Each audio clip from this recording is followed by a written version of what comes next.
যেটা কোটা বিরোধী আন্দোলন। এই কোটা বিরোধী আন্দোলন এই কারণেই, কারণ মেধার কোনো বিকাশ ঘটছে না। দিন দিন অযোগ্য লোকরা একটা ভালো জায়গায় চলে যাচ্ছে, এই আর দুর্নীতির খাত বেড়ে যাচ্ছে। আজকে আমরা গত কিছুদিন আগে দুর্নীতি বিরোধী আমরা একটা সংগঠন তৈরি করেছি।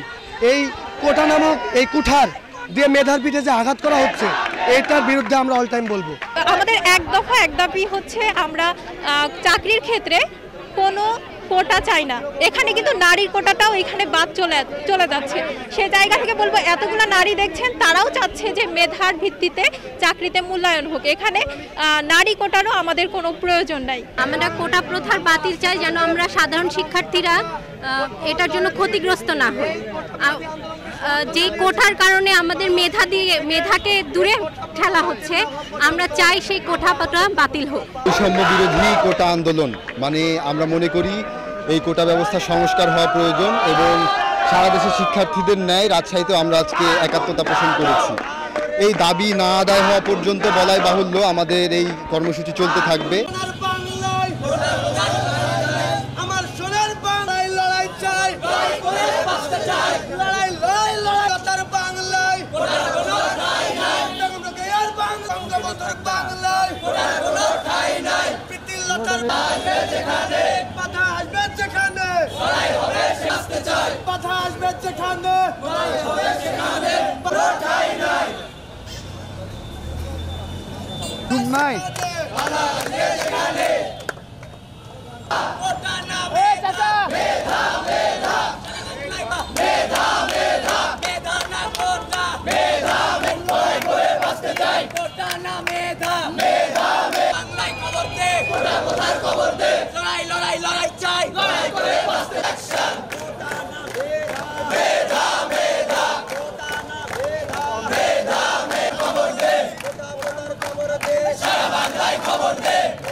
বৈষম্যের